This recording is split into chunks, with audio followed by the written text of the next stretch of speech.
나 어젯밤 잘 때에 한 꿈을 꾸었네. 그 옛날 예루살렘 성의 곁에 섰더니 어다하라이들이 꾸며 한 소리로 저 찬미하는 소리짝 청하도다. 전금 천하만미 와답한 가같이 예루살렘 예루살렘 그 거룩한 성아 호산나 호산나 호산나 부르자.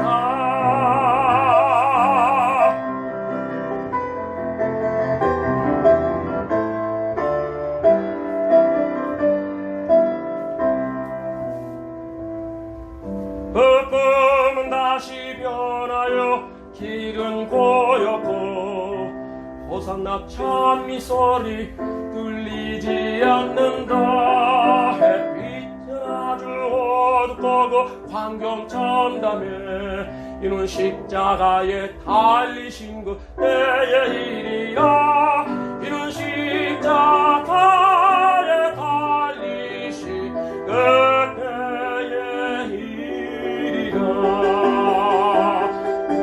예루살렘 예루살렘 그 거룩한 성아 호산나 호산나 호산나 부르자.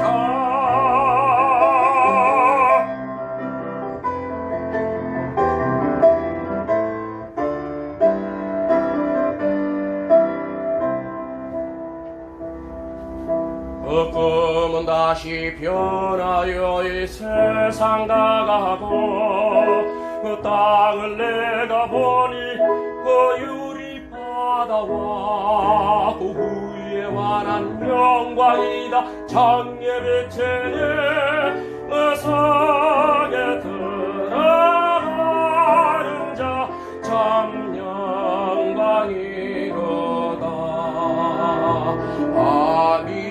미안하지 없으니 그 영광 받으라. 이 영광 예루살렘 속 참 빛난 곳일세. 이 영광 예루살렘 속 영원한 곳일세. 예루살렘 예루살렘 그 거룩한 성아 호산나 호산나 호산나 부르자. 호산나 노래하자. 호산나 호산나.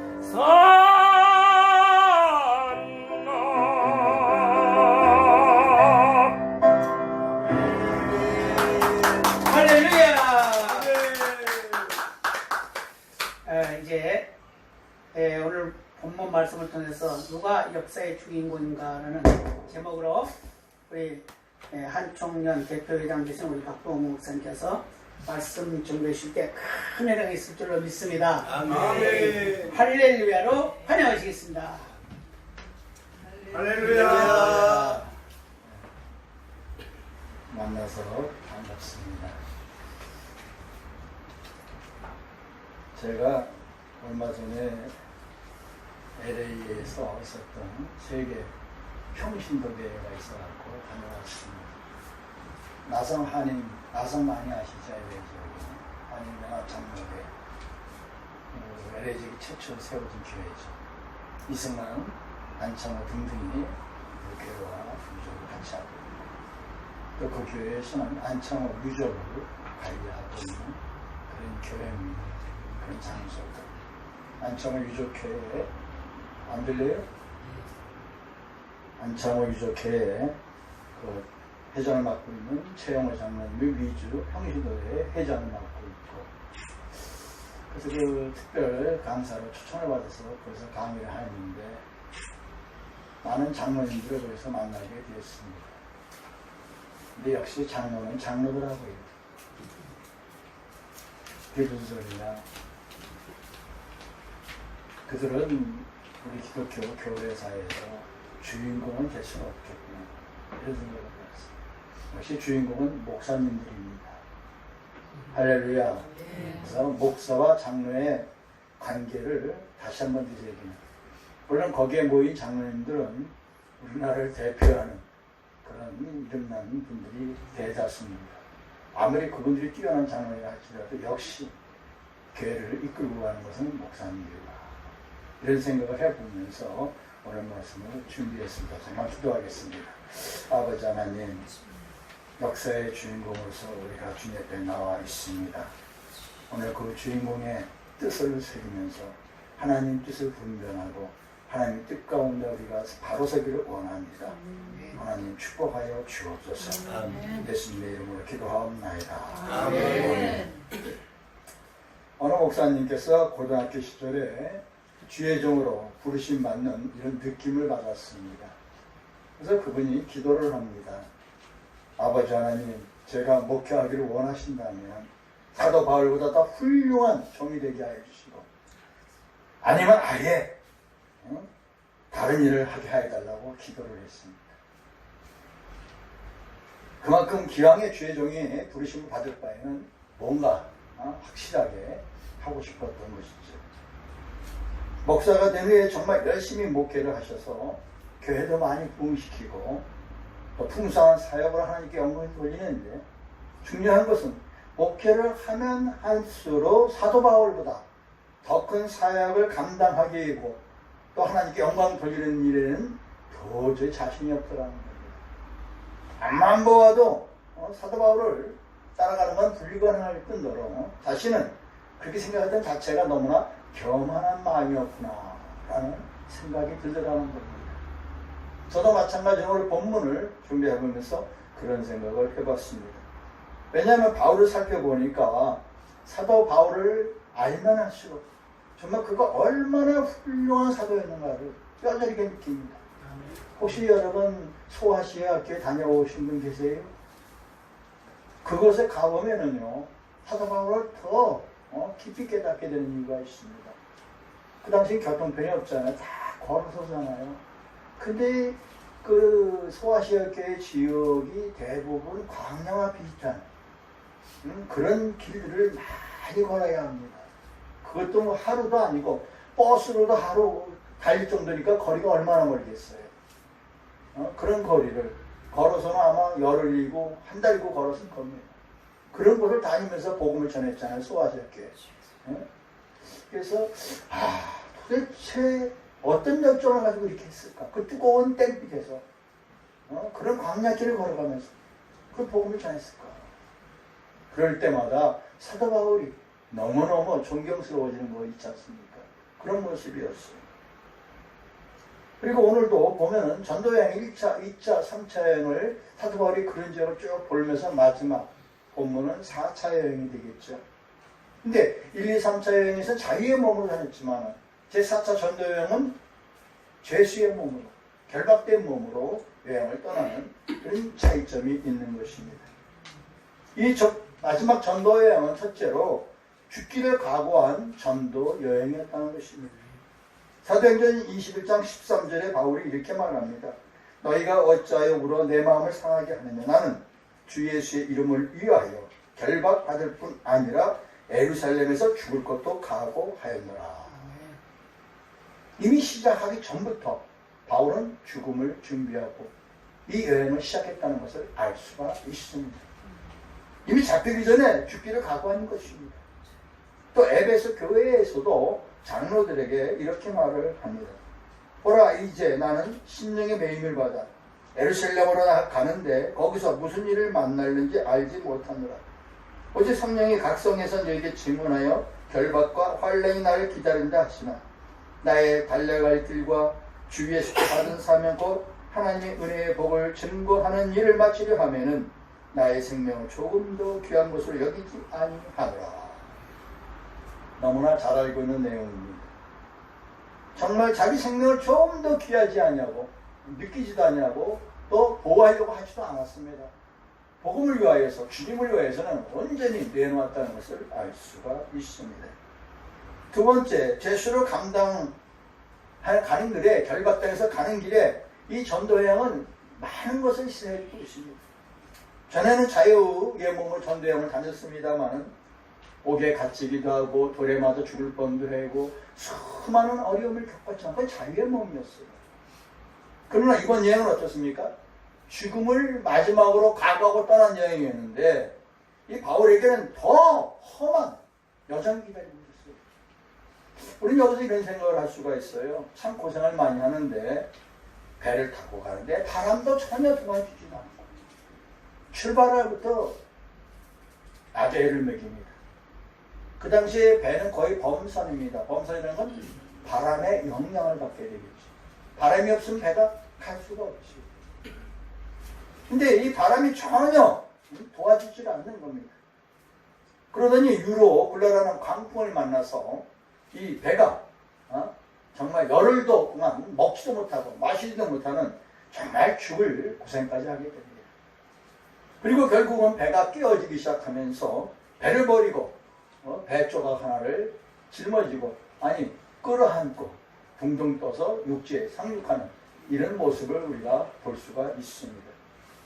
근데 땅을 밟은 그 섬이 메레데라는 섬인데 어떻습니까? 그곳에서 몸이 다 바다에 젖었으니까 불을 끼워서 몸을 녹이려고 하다 보니까 그만 숯불에서 뱀이 나와서 또 바울을 물어버리는 정말 악순환의 연속이었습니다. 근데 도대체 무엇 때문에 하나님께서는 죽을 각오로 복음을 들고 마지막 전도 여행을 떠나는 바울에게 이 사명자죠. 어떻게 보면 이 사명자에게 이런 일을 겪게 하시는가 이 말이에요. 당신을 위하여 목숨을 내놓고 정말 지금 마지막 전도 여행을 떠났는데 도와줘야 되는 거 아닙니까? 순탄하게 해줘야 되는 거 아닙니까? 근데 더 악순환이에요. 더 안 좋아요, 조건이. 이제까지 3차 전도 여행까지는 그래도 쉬운 일은 없었지만 이 정도는 아니었거든요. 적어도 죄수로 결별되어가는 이 순간만이라도 편안히 로마까지 가게 하면 안 되겠습니까? 우리 생각할 때 그잖아요. 근데 이 마지막 여행이 편치를 않습니다. 잘못하면 2번씩이나 목숨을 잃을 뻔했고 왜 이런 어려움을 겪게 하시는지 도무지 이해가 안 됩니다. 근데 이게 오늘의 본문 설교의 초점입니다. 왜 하나님께서 있게 하신가? 첫째는 누가 역사의 주인공인지를 보여주시기 위해서입니다. 아멘. 아멘. 소리가 갑자기 커졌다 적출어졌다 그래요. 본문 1, 2절을 한번 보시면은 우리가 배 타고 이탈리아로 갈 일이 작정되네 발과 다른 제수 및 몇 사람을 아부사도 대의 백부장 율리오란 사람에게 맡기니 아시아 해변 각처로 가려 하는 아드라문네로 배에 우리가 올라 행선할 때라 이렇게 말하고 있습니다. 바울은 로마로 압송하는 배에는 세 부류의 사람들이 타고 있었습니다.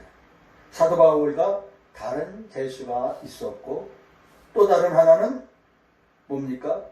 로마까지 압송할 임무를 맡은 백부장 율리오와 그의 군사들이 있었고 세 번째로는 그 배를 움직이는 선장과 선원들이 있었습니다. 세 종류의 사람들이, 세 그룹의 사람들이 이 배에 있었습니다. 자, 한번 여러분 생각해 보세요. 이 세 부류 중에 누가 주인공입니까? 누가 실세라고 생각하십니까? 사도 바울을 마음대로 할 수 있는 권한을 가진 백부장의 무리가 실세입니까? 아니면 배를 마음대로 움직일 수 있는 선장과 선원이 실세입니까? 배니까 바다니까 바다니까 배니까.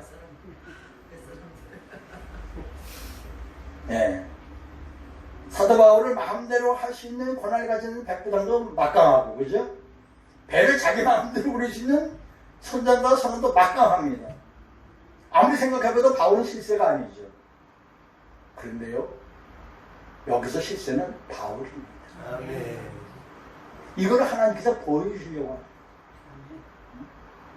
평탄하게 가면 바울의 실세가 안 나타나죠. 안 나타납니다. 근데 오늘 본문의 내용을 보세요. 누가 실세입니까? 본문에서. 누가 기도하고 있습니까? 바울이잖아요. 아멘. 아멘. 죄수가 어때 실세가 될 수 있었겠습니까마는 현장에서는 바울이 실세입니다. 누가 이 역사의 주인공이냐고 이 질문에 바울이라고 쉽게 얘기할 수 있는 사람은 없을 겁니다만 실제는 주인공은 바울입니다. 바울이 있음으로 인해서 이 배가 살고 죽는 겁니다. 바울이 있음으로 해서 이 사람들이 살고 죽는 겁니다. 아멘. 목숨의 생사권을 누가 가지고 있습니까? 하나님인데 그 하나님이 누구에게 줬습니까? 바울에게 줬어요. 그러니까 실세는 백부장도 아니고 선장도 아닙니다. 바울입니다. 바로 이런 험난한 광풍을 만나서 이런 환란을 겪게 된 것이 바울이 실세라는 사실을 증거해 줬다는 것이죠. 이런 환란이 없었다면 결코 바울은 실세가 될 수 없었을 겁니다. 그러니까 하나님께서 왜 바울의 가는 여정을 이렇게 힘들게 했는가? 어렵게 했는가? 바울을 높여주기 위하였어요. 바울이 역사의 주인공이라는 사실을 알려주기 위해서 그 험한 여정을 준비하셨다는 사실인 것입니다. 우리가 하나님의 일을 하면서 가는 여정 속에 힘든 일이 있을 수 있습니다. 이번에 미국 가서 참 안타까운 것이 뭐냐면요, 그것 사람들이 우리 한국의 본국의 사정을 너무 걱정들을 많이 해요. 아주 걱정들이 이루 말할 수 없고 냉철하게 판단을 해요. 또 그분들은 왜? 바깥에서 보니까 우리보다 어쩌면 더 잘 보일 수도 있어요.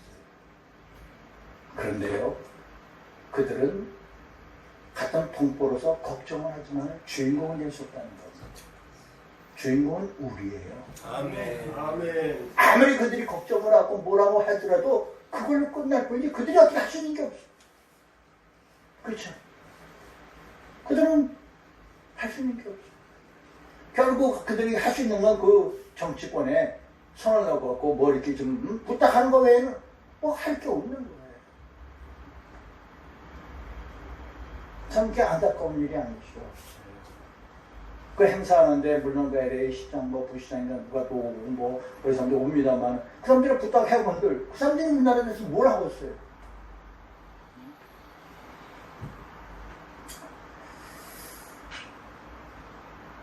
오늘 본문에서 보면은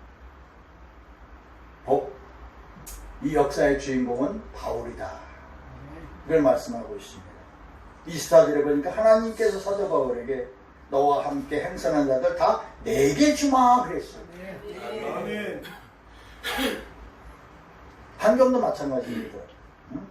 시편 17편 8절에 보면 이런 말씀이 있죠. 나를 눈동자같이 지키시고 주의 날개 그늘 아래 보호하신다라는 내용이 있습니다. 미친 바람 유로갈레가 대장을 하고 14일간 금식기도하는 바울을 이기지 못했던 것처럼 오늘날 우리나라가 겪고 있는 이 현실 여기 우리가 이겨내야 할 줄로 믿습니다. 아멘. 아멘. 본문 34절에 보면 이런 말씀이 있습니다. 너희 중 머리카락 하나도 잃을 자가 없으리라. 저는 이 말씀이 우리에게 적용되면 너무나 좋은 일이라 생각합니다. 사실 저는 걱정을 많이 하는 게 하나 있습니다. 언젠가도 잠깐 제가 이런 얘기를 한 적이 있습니다만 저는 오늘의 이 사태를 2013년도에 예견을 했어요. 왜 그 예견을 했냐?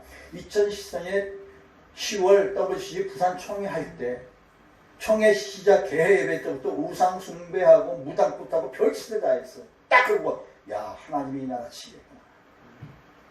반드시 하나님 성경 보세요. 구약 성경 보세요. 우상 숭배한 거 그냥 넘어간 적이 없어요. 아멘. 반드시 우상 숭배한 건 쳤단 말이죠. 치고 회개하고 자복하고 뭔가 박살낸 뒤에 풀어주셨지 그냥 풀어준 적이 없어요. 그때 아차 이거 우리나라가 앞으로 환란이 크게 오고 그때부터 계속 그 설교를 했습니다. 그 강의를 했고 공개적으로 했습니다. 아주. 많은 공개를 작성해서 그 얘기를 했어요. 우리가 이거 회개 안 하면 이 나라 앞으로 망쳐든다. 그러면서 그때 제가 한 얘기가 뭐냐, 동서남북 둘러봐라. 믿고 의지할 때 아무 소리 없다. 절대 미국 의지하지 말아라. 그렇다고 일본은, 중국, 러시아, 북한 어느 나라가 우리를 도와주겠느냐.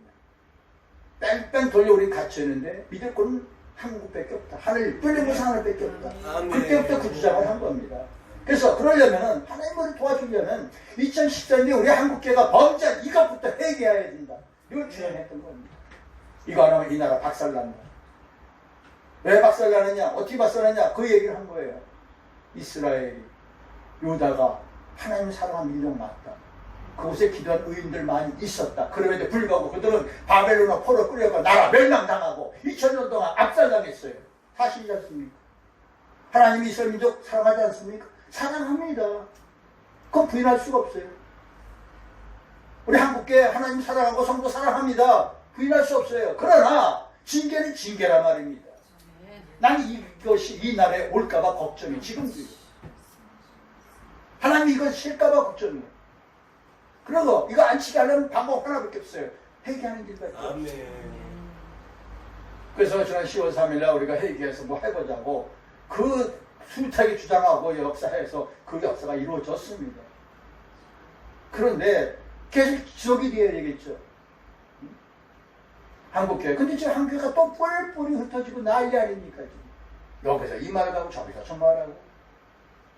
또 정광훈 목사도 팀에도 보면은 전국 시도연합회가 일부 들어가 있고, 또 강암 이 시청 앞에서 했던 행사 거기에도 들어와 있고.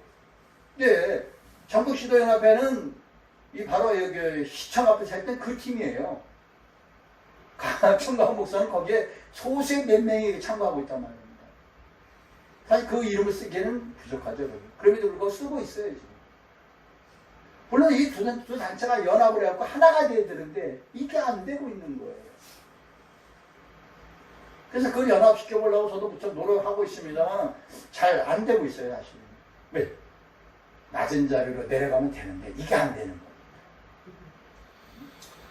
간단한 거예요. 서로가 마음을 열고 겸손해지면 문제는 간단히 해결되는데 이게 안 되는 거예요. 나라가 위기에 와 있는데 참 걱정이 아닐 수 없습니다. 바로 이런 환경을 어떻게든지 우리가 극복해내야 한다는 거죠. 아멘. 그 극복하는 방법은 교회가 회개하고 하나님 앞에 나오는 길밖에 없다는 거예요. 아멘. 여러분 존 밀턴이라는 분 아시죠? 신라곤 저자죠. 이분이 어린 시절에 창세기 1장부터 3장까지 있는데 거기서 충격을 받아요. 그래서 자기가 이것을 한편의 멋진 소설을 만들고 싶은 꿈을 갖게 됩니다. 근데 삶이라는 게 내 꿈대로 되는 게 아니잖아요.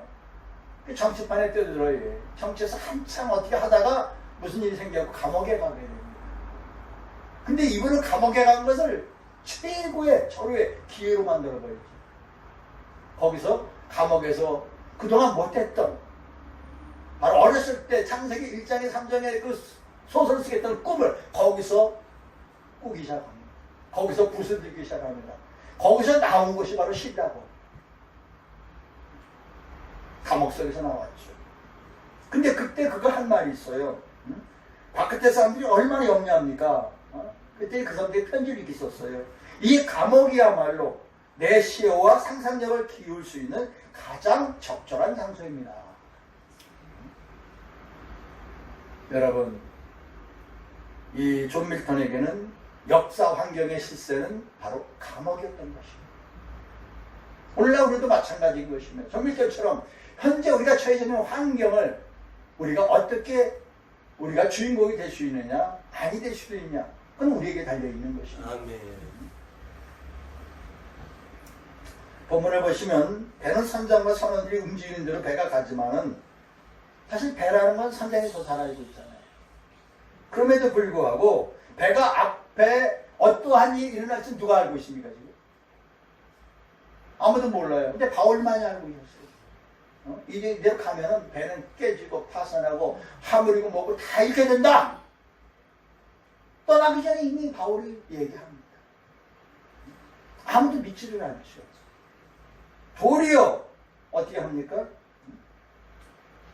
바람이 도와주죠. 그때는 남풍이 부니까 아까 얘기했지 범선은 바람에 의해서 움직이니까 이들이 갈 방향이 남풍이거든요.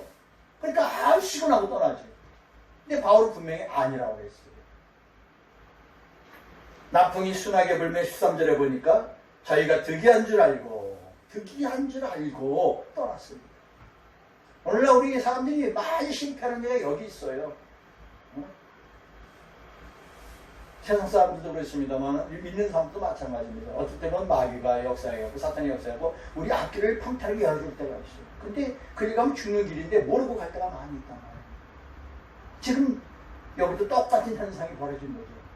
바울은 영적으로 볼 때 아닌데 저들은 사탄이가 도와주니까 남풍이 부니까 잘 됐구나 하고 이게 축복이라고 떠나지 않습니다. 그게 멸망의 길입니다. 오늘날 우리나라가 이 지경이 될까봐 가장 걱정입니다. 두 번째로 하나님의 사명을 받은 사람은 바로 역사의 주인공이라는 사실. 아멘.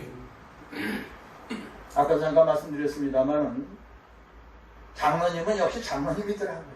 아무리 그분들이 이 나라를 움직이는 장로일지 그러면 우리나라의 장로회 연합이 단체가 크게 보면 두 가지가 있죠. 현직에 있는 장로님들 단체가 있고 또 원로 장로회가 있죠. 어저께 원로 장로회 12월 이번에 새로 총재되신 분이 12월에 취임식을 합니다. 그제 우리 집에 왔다가 했는데 얘기를 했어요. 보아스 사장 아시죠? 도서주파. 그 사장이 이제 이번에 회장 총재 됩니다.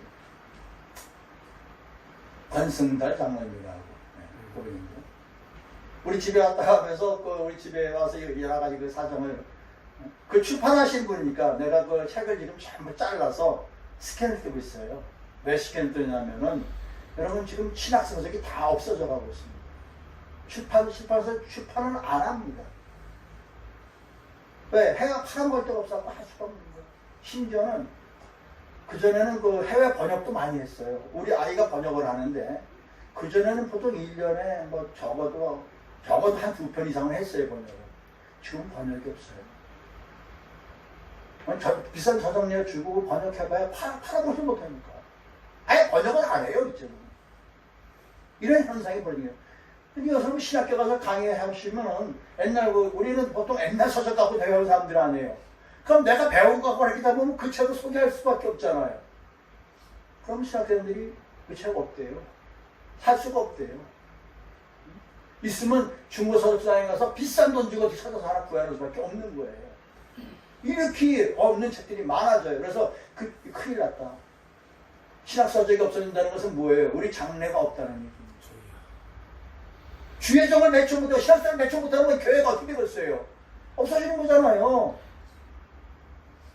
큰일 아닙니까 여러분? 그래서 큰일 났구나. 지금은 아니지만 앞으로 20, 30년 뒤에는 정말 신학생 있어도 책이 없어서 가르칠 게 없는 거예요. 그래서 그때를 대비해서 지금 신학서적 한번 자릅니다. 제가 잘라갖고 전부 스캔을 뜨고 있어요. 그러니까 그 장로님이 그래서 우리 집으로 온 거예요. 와서 보고 현장을 보려고. 출판하신 분이니까. 그래서 내가 책 만들고 스캔떡 만든 자료 보더니 깜짝 놀래요. 자기 전문가잖아요, 출판. 전문가가 놀라는 거예요. 와, 세상에 이 귀한 자료들을. 그래서 생각하는 게, 아니, 목사님, 이 귀한 자료들을 나중에 어떻게 하시려고 그래요?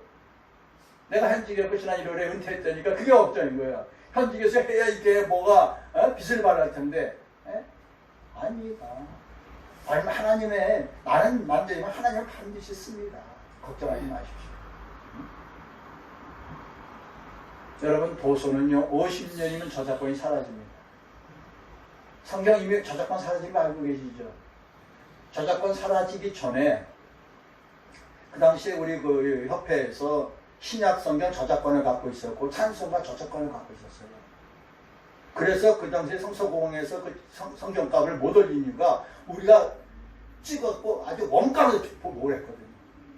찬송가도 원가로 보고를 했어요. 1,000원, 2,000원에. 그러니까 저들이 그때는 못 올린 거예요. 근데 저작권이 풀리니까 너도 나도 다 지금 성경 만들고 다 찍지 않습니까? 그래갖고 어떻게 됐어요? 도리어 간만 올려놨죠. 마찬가지로 모든 도서는 50년이면 저작권이 사라지는데 지금 우리 신학 서적들도 저작권 없이 사라진 것들이 많이 있습니다. 앞으로 20, 30년 뒤는 아마 우리 신학 서적 8, 90%는 다 저작권이 사라질 겁니다.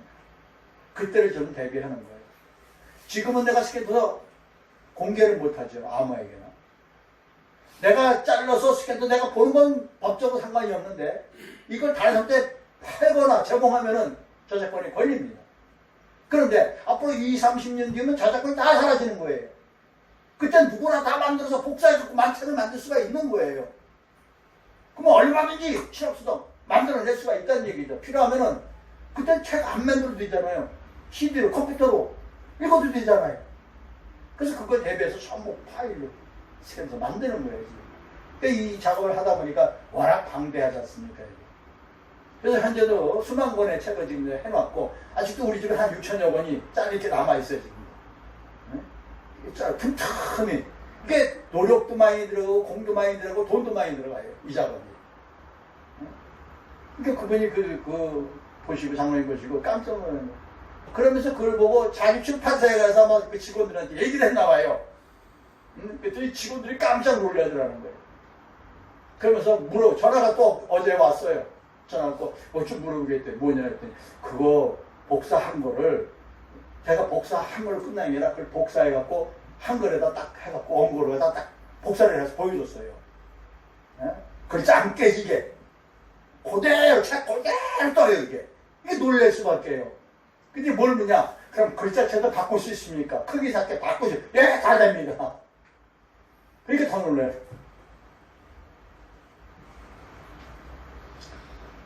바로 누가 주인공입니까? 훗날에 그 신학을 배워서 이끌어갈 사람들이 주인공입니다. 아멘. 그 주인공을 위해서 우리가 일을 해야 되는 거죠. 아멘. 대비를 해야 되는 거죠. 저는 저거 해봐야 내가 못 써먹어야 하나도. 20, 30년 전에 그걸 써먹겠어요? 못 써먹지. 그죠? 써먹을 방법이 없죠. 그러나 후대를 위해서는 해야 할 일이라는 거죠. 아멘. 투자를 공을 들여야 한다는 얘기죠. 자, 오늘 하나님께서 말씀하십니다. 24절에 보니까 하나님께서 너와 함께 항해하는 자를 다 내게 주셨다. 그랬습니다. 여기서 보면 두려워 말라. 내가 가이사 앞에 서야 하겠고 또 하나님께서 너와 함께 행선하는 자를 다 내게 주셨다. 이게 핵심입니다. 세 가지가. 우리가 가는 길에 사실 지금 우리나라가 우리 정치 현실이 굉장히 두렵습니다. 두렵지만은 그래도 끝까지 하나님 붙들고 가야 되겠죠. 아멘. 또 사도 바울이 사명을 따라 산다 이렇게 말합니다. 여러분 리빙스톤 잘 아시죠? 아프리카의 선구자 할아버지인데 이분이 자기 안보를 걱정하는 사람들에게 한 말이 있어요. 저는 그 수십 년 동안 우리 성도들에게 한 말이 있어요. 똑같이 한 말이 있어요. 제가 여러 번 줄 고비도 넘겼고 여러 번 어려운 고비도 많이 넘겼어요. 근데 제가 꼭 하는 말이 있어요. 그게 뭐냐? 내 사명 다 할 때까지 하나님 내 안 데려가. 아멘. 내가 사명이 있는 한은 하나님 나를 지키신다는 거예요. 아멘. 리빙스톤이 그 말을 했어요.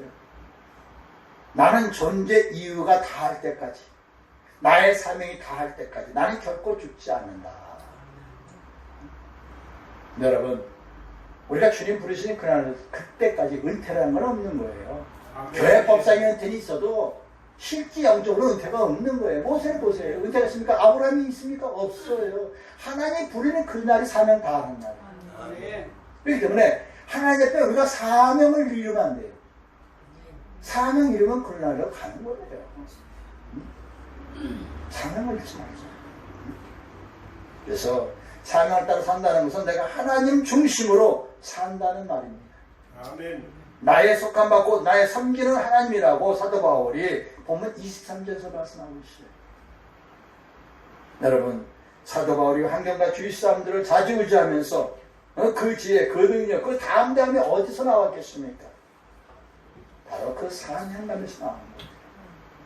그 사명감에 그를 담대하게 했고, 그 사명감에 그를 놀라운 능력자가 되게 했고, 지혜로운 자 되게 했고, 그 시대를 이끌어가는 주인공이 되게 했던 것입니다. 아멘. 우리 모두 사명 감당해서 오늘 말씀처럼 두려워 말라. 내가 가이사 앞에서 서야겠고 또 하나님 앞에서 너와 함께 행사한 자 다 내가 주리라 했던 그 말씀과 같이 이 대한민국의 오늘날 이 시대 상황을 우리 손에 하나님께서 꼭 맡기시고 우리 목회자들이 반드시 이것을 극복해 내야 할 줄로 믿습니다. 아멘. 바울이 그 생명을 바쳐서 로마를 복음화시켰지 않습니까? 그 당시에 로마가 복음화되려고 누가 상상했겠습니까? 그 작은 밑거림인 로마를 복음화시켰듯이 우리 민족사랑운동본부의 여러분들이 다 주인공 아닙니까? 이 주인공 작은 모임이 결과적으로 이 나라를 변화시킬 수도 있는 것입니다. 아멘. 여러분, 이 위대한 작업에 여러분이 사명자임을 잊지 마시고 여러분이 역사의 주인공이라는 사실을 잊지 마시고 사시기를 주님의 이름으로 축원합니다. 아멘. 기도하겠습니다. 아버지 하나님, 역사의 주인공으로 삼아주심을 감사드립니다. 주인공답게 사역하고 주인공답게 하나님께 영광 돌리고 하나님께서 너에게 다 맡겼다 하였듯이 그 맡은 바를 충실히 감당할 수 있는 우리 모두가 되도록 축복하여 주옵소서. 아멘. 예수님의 이름으로 감사를 기도하옵나이다. 아멘. 아멘. 할렐루야.